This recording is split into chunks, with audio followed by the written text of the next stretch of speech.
prophecy of the temple ark. This prophecy of the time of Solomon and of David are prophetic foreshadows of what will occur in the end times.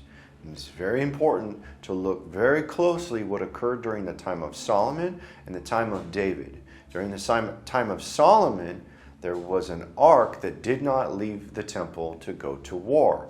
And during the time of Solomon, that period, the temple was filled with power and no man was able to enter. David was able to take out the ark. So these are two accounts and two witnesses and two testimonies of the time of the prophecy of the end during the 1260 days, which will give an account of two witnesses. In 1 Kings chapter 8, it talks about the time of Solomon. 1 Kings chapter 8, verse 3 through 10, it says, "And all the elders of Israel came, and the priests took up the ark, and they brought up the ark of the Lord, and the tabernacle of the congregation, and all the holy vessels that were in the tabernacle, even those did the priests and the Levites bring up. And King Solomon and all the congregation of Israel that were assembled unto him were with him before the ark, sacrificing sheep and oxen that could not be told nor numbered for multitude.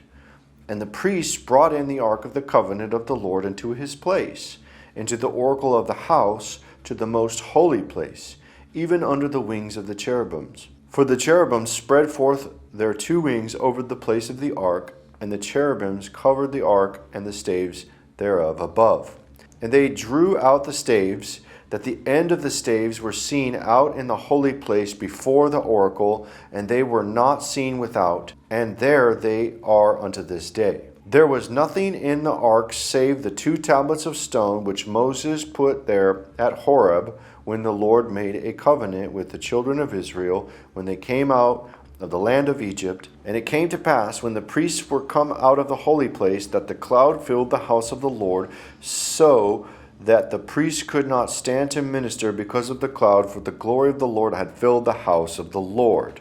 So this is what happens during the time of Solomon. The power filled the temple of God during the period of Solomon. The 7 priests would blow the 7 trumpets, and the power of God filled the temple of God, and nobody was able to go in. And during this time of Solomon, the Ark of the Covenant did not leave the temple, and they did not go to war until after the period of Solomon. And it came to pass, when the priests were come out of the holy place, for all the priests that were present were sanctified, and did not then wait by course. Also the Levites, which were the singers, all of them, as Asaph, and Heman, and Jeduthun, with their sons and their brethren, being arrayed in white linen, having cymbals and psalteries and harps, stood at the east end of the altar, and with them 120 priests sounding with trumpets. It came to pass, as the trumpeters and the singers were as one, to make one sound, to be heard in praising and thanking the Lord. And when they lifted up their voice with the trumpets and cymbals and instruments of music, and praised the Lord, saying, "For he is good, for his mercy endureth forever," then that the house was filled with the cloud, even the house of the Lord, so that the priests could not stand to minister by reason of the cloud, for the glory of the Lord had filled the house of God. So we see this period with Solomon. In the temple of God, they have the 7 trumpets were blown, the power of God filled the house, the Ark of the Covenant was in the house of God, it would not leave the temple of God, and Solomon would not go to war. There was a time and an era where there was no war with the Ark of the Covenant going out to battle during that time. And this is a prophetic foreshadow of the end times. Now, the other account is David. Now, looking to the account of David, 1 Chronicles chapter 15, verse 1 through 3. "And David made him houses in the city of David, and prepared a place for the ark of God, and pitched for it a tent. And David gathered all Israel together to Jerusalem to bring up the ark of the Lord into his place where he had prepared for it." So we see David gathering all of Israel in preparation to go out to battle, and he has the ark with him. The ark did not stay in the house of God, but it went out to make war. And that's the time during David. We see this in Samuel chapter 11, verse 1. "And it came to pass, after the year was expired, at the time when the kings go forth to battle, that David sent Joab and his servants with him, and all Israel, and they destroyed the children of Ammon and besieged Rabbah, but David tarried still at Jerusalem." So we see here that the ark was with David sending out the soldiers for the battle during this period. Samuel chapter 11, verse 11.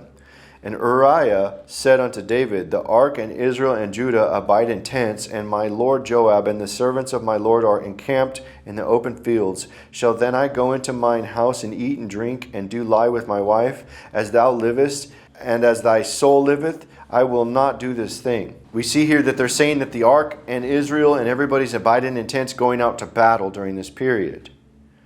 And this is David sending out the ark to go out to siege. So we see here that all of Israel's encamped out in tents. David's going into siege. They have the ark revealed. And this is all a prophetic foreshadow of the end times, what occurs with the people gathered into the wilderness waiting for Christ to reveal the ark, to go out to battle as they're sitting in tents. And then they go into the city of Jerusalem and sack Jerusalem from the Antichrist, the beast. And this is all prophetic foreshadow of the time of David, what occurs in the end times. And there's two prophetic timelines. There's what happened during the time of Solomon and the time of David. And both of these are reflective of what occurs in the end times.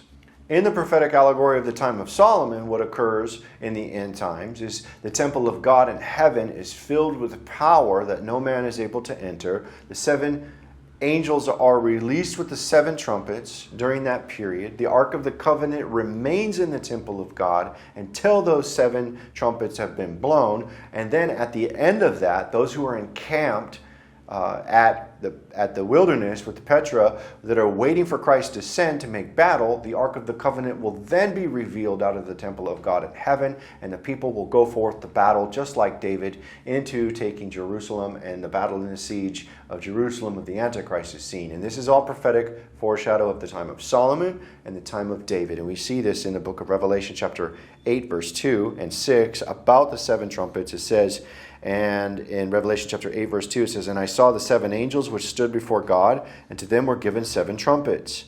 And in verse 6, and the 7 angels which had the 7 trumpets prepared themselves to sound. And so we see these 7 angels leaving the temple of God, just like the 7 priests would blow the 7 trumpets during the time of Solomon. Revelation chapter 16, verse 1, it says, and I heard a great voice out of the temple saying to the 7 angels, go your ways and pour out the vials of the wrath of God on the earth. So we see these 7 angels leaving the temple of God, and then the temple of God begins to be filled with power. Revelation chapter 15, verse 5, and after that I looked, and behold, the temple of the tabernacle of the testimony in heaven was opened. And the 7 angels came out of the temple, having the 7 plagues, clothed in pure and white linen, and having their breasts girded with golden girdles. And one of the 4 beasts gave unto the 7 angels the 7 golden vials full of wrath of God, who liveth forever and ever. And the temple was filled with the smoke from the glory of God and from his power, and no man was able to enter into the temple till the 7 plagues of the 7 angels were fulfilled. So it is during this time that the temple of God is filled with power. The 7 trumpets have gone out of the temple with the 7 angelic priests with the bowls. And during that period of the 1260 days that no man is able to enter into the temple of God, it's filled with power and smoke. Therefore, at the end of those 1260 days, then the Ark of the Covenant will come out. And we see this being fulfilled right here in Revelation chapter 11, verse 15, where it says, and the 7 angels sounded, and there were great voices in heaven, saying, the kingdoms of this world become the kingdoms of our Lord and of his Christ. He shall reign forever and ever. And this is at the 7th trumpet. And when the 7th trumpet is finished, that's when we see the Ark of the Covenant revealed, just like the time of David. Revelation chapter 11, verse 19, and the temple of God was opened in heaven, and there were seen in his temple the ark of his testament. And there were lightnings and voices and thunderings and an earthquake and great hail. So we see the temple of God on the earth being filled with power during this period, as well as on earth as it is in heaven. We'll see that the Ark of the Covenant is revealed after the 1260 days, and during the 1260 days also the prophecy of the temple of God in the earth is filled with power, and that is also the likeness that people will not be allowed to enter into the camp. The plagues will go over the earth, heaven will be closed, The Lord will not hear it. Wrath will be poured out. People will not enter the camp where the tents are. And the 2 lampstands that are in the temple of God will be illuminating with the power of God. And that's for 1260 days on earth. In Revelation chapter 11, verse 3, it says, "And I will give power to my 2 witnesses, and they shall prophesy 1,260 days clothed in sackcloth." And this is the same time during the prophecy of Revelation chapter 15. Revelation chapter 15, verse 8 says, "And the temple was filled with smoke from the glory of God and from his power, and no man was able to enter into the temple till the 7 plagues of the 7 angels were fulfilled." So we see the prophetic foreshadows of what occurred during the time of Solomon, where the power of God will be filling the temple of God, that no man will be able to enter, the 7 trumpets, and the Ark of the Covenant would remain in the temple. It would not go out to battle. But during the time of David, the people during the time of David would have the people in the tents. All of Israel would be gathered. The Ark of the Covenant would be prepared to go out into battle to siege Jerusalem. And this is exactly what occurs in the end times. These are prophetic foreshadows that are fulfilled in the end times prophecy. And Christ, the Davidic king, is coming out with the ark to siege, just like Rabbah. In Revelation chapter 22, verse 16, it says, "I, Jesus, sent mine angel to testify unto you these things in the churches. I am the root and the offspring of David, and the bright and morning star." So we see here that Christ, as the Davidic king, comes out of the temple of God with the ark, just like David, in this prophecy. That's at the end of the 1260 days, when the heavens opened and the temple of God is seen. Revelation chapter 19, verse 11, "And I saw heaven open, and a great white horse, and he that sat upon him was called Faithful and True, and in righteousness he doth judge and make war." And so at the 7th trumpet, when the temple is open and the ark is revealed, then we see the armies gathered with the Davidic king, Christ, getting prepared for battle. Revelation chapter 19, verse 19, "And I saw the beasts and the kings of the earth and their armies gathered together to make war against him that sat on the horse and against his army." So the prophetic times of the temple of God and the power of God and the 7 trumpets, and the time in the era where the temple of God would hold the ark and the ark would not come out for war, and the time of the era of the people of God dwelling in tents, and the Ark of the Covenant being revealed to go out into battle with the Davidic king. This is all prophetic foreshadows of the end times prophecy being fulfilled, found in the testimony and the witnesses of the time of Solomon and the time of David, that are fulfilled in the end times prophecy. And this is the prophecy of the temple ark.